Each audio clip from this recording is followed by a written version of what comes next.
How we doing, everyone? Welcome back to another edition of FSI's PGA DFS Pick Show. I'm your host, TK Nation 47, riding solo today. John Cool 19 is out this week. Family in town, so priorities are for the family that is being at the house this week for him. So we'll wish him a good luck this week. No problem here riding solo for the Rocket Mortgage Classic. Kind of an off week before we head into the playoffs for the PGA Tour. This field I would say is better than the last field that we had for the 3M, but yours truly hit the winner. Tony Finau didn't bet it, but he was my one and done pick. So I had a really eventful and joyful Sunday watching Scott Piercy blow up and Tony Finau come away with the victory. So really happy to see that. The Rocket Mortgage Classic is in Detroit at Detroit Golf Club. This is a par 72. We have 4 par 5s on the course this week. Really kind of standard stuff when it comes to the course for the Rocket Mortgage Classic. Let me pull up some stuff here. Par 72, 7,370 yard. It is at the Detroit Golf Club, as I mentioned. Last year's winner Nate Lashley, or last year's winner Cam Davis, and the year before that Nate Lashley. So this is kind of a poor man's contest. I think everyone in the industry is calling it a putting contest this week. A lot of emphasis is going to be on scoring on those par 5s and those par 4s, making sure that you can hit putts from 5 to 10 feet or even 10 to 15 feet. If you're making a model from Fantasy National, maybe you guys go ahead and add both of those, slide them for 5%. Try to keep that heavily weighted in your model when trying to find guys that are making birdies. So obviously you want birdies or better gain. Greens in regulation is also going to be a big factor. Guys can make putts, guys can hit greens. Off the tee, I think making sure you're in the fairway. Over distance, I mean, yeah, we've had Bryson win this tournament, I think, in its inaugural event, so everyone thinks the Bombers are going to win here, but I honestly think it's just making sure you're not in deep trouble off the tee. So strokes gained off the tee, ball striking, I think that's pretty pivotal when it comes to a course like this. It's a Donald Ross design, so a very classical style course. We have one up here in Ohio where I live. Very undulated course, very systematic. You got to really hit it in the right spots. And I think bomb and gouge, sure, but really like the Kisner type this week. Okay, let's get into some of the picks for this week. My favorites are going to be Max Homa and Adam Hadwin. Max Homa at 9,900. I think this is a pretty consensus pick this week, but I think it's the right choice. Max Homa, first in the model this week. I'm not going to ignore it. 8th in the approach, 7th in ball striking, 2nd in par 5s gained, 6th in birdies or better, and 4th from that key par putting split from 5 to 10 feet. I think that just sets up really well for him. He's a very good golfer on these classic Donald Ross designs.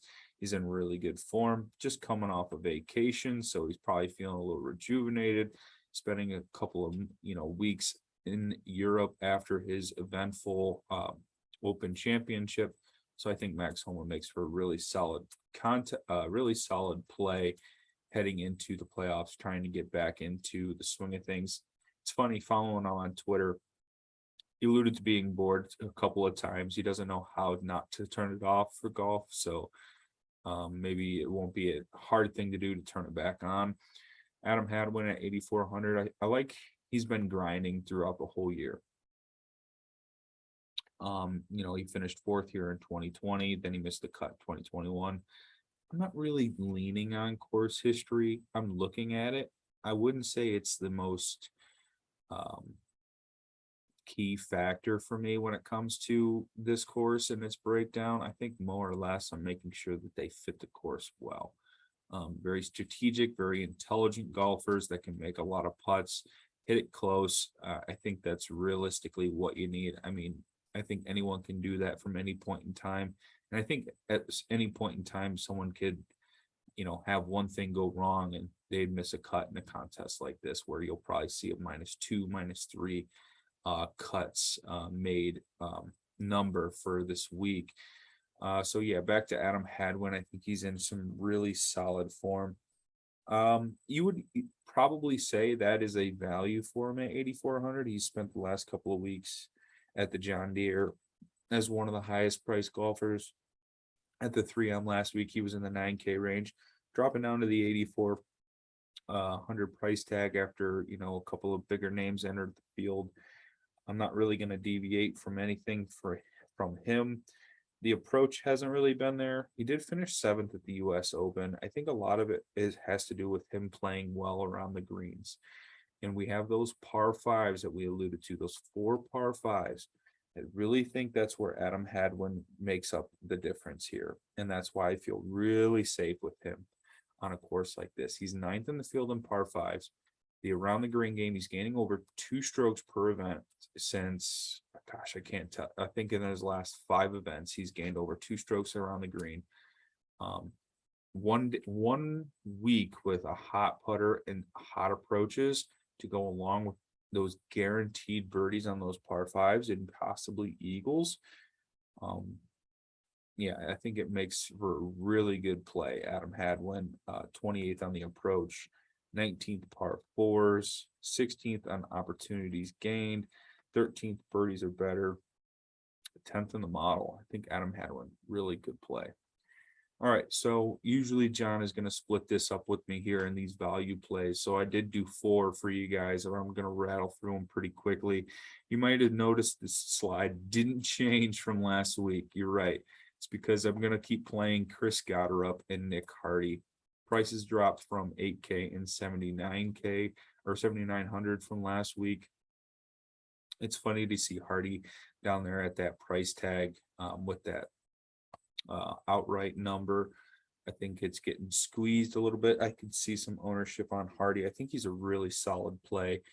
Just found himself in too much trouble off the tee last week. Didn't really find his way onto the green in regulation because of it. So I think in an easier course with no water, I think Hardy makes for a better play. Chris Gotterup, a legend last week, making the cut on the number with an eagle down the stretch on Friday. It was really cool to see. Chris Gotterup is a Haskins Award winner.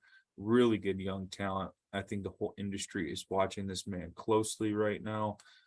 So just going to keep riding the young gunners here. Hardy on his way back from injury, and Gotterup, a man trying to get that card, Will Zalatoris style. All right, moving on here. We got Mark Hubbard, 8K, and then Chris Kirk, 7,800. I think both of these guys are relatively chalky.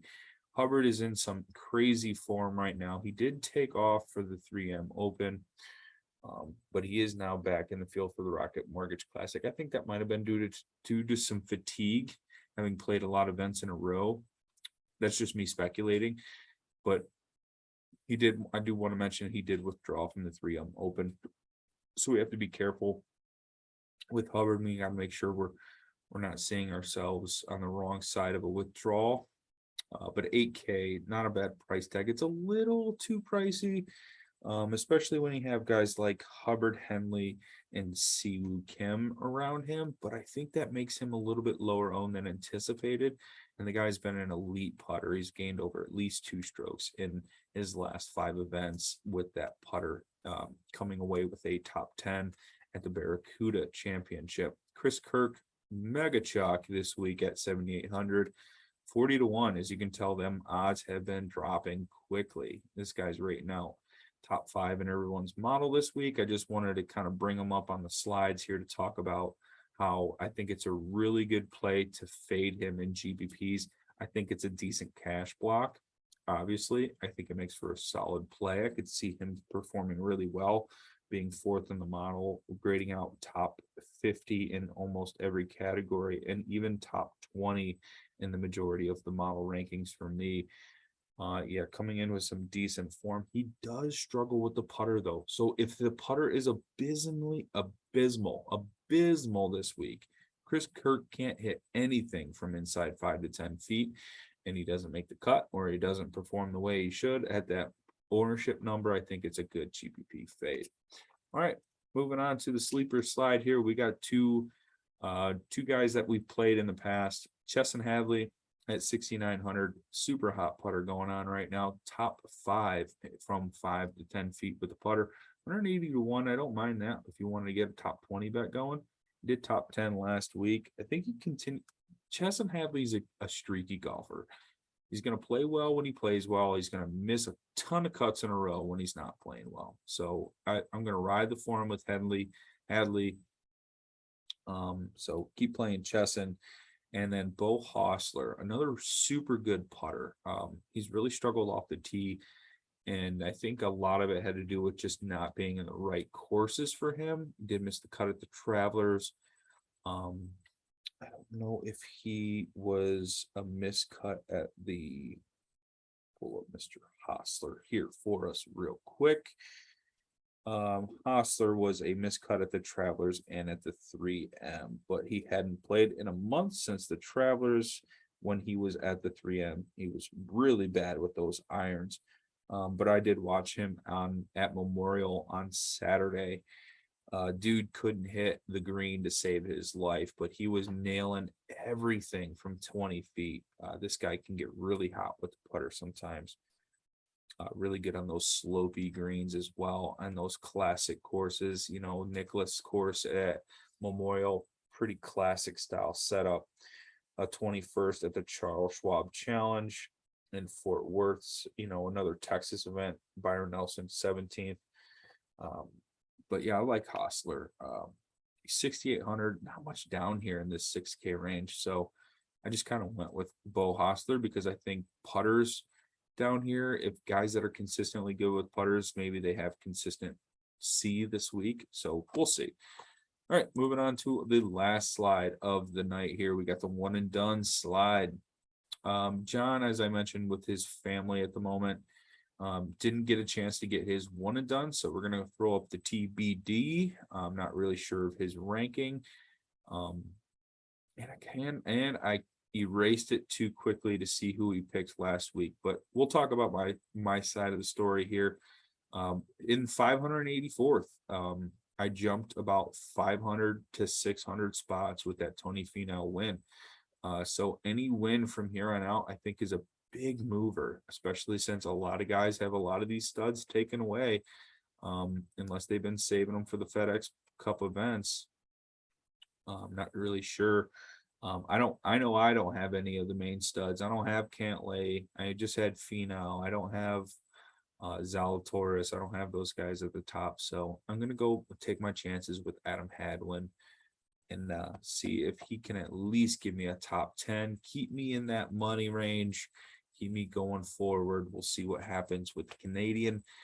All right, so that'll do it, everyone. Thank you for listening in. For me riding solo, you can like this video, comment below with any questions you may have. I will do my best to answer at all times, or you can join us on our Discord from the Twitter handle at FSI_DFS or on our website, FSIDFS.com. Remember, you guys, you can follow me on Twitter at TKNation47. Sign up. We got some things coming up and through the announcements page. We're doing podcasts and everything. I'm not sure if I'm going to be able to get that up tonight, but we'll definitely have this posted to YouTube for you guys to all enjoy. Good luck in your contest for the Rocket Mortgage Classic, and be on the lookout for any new information coming our way. Thanks, guys.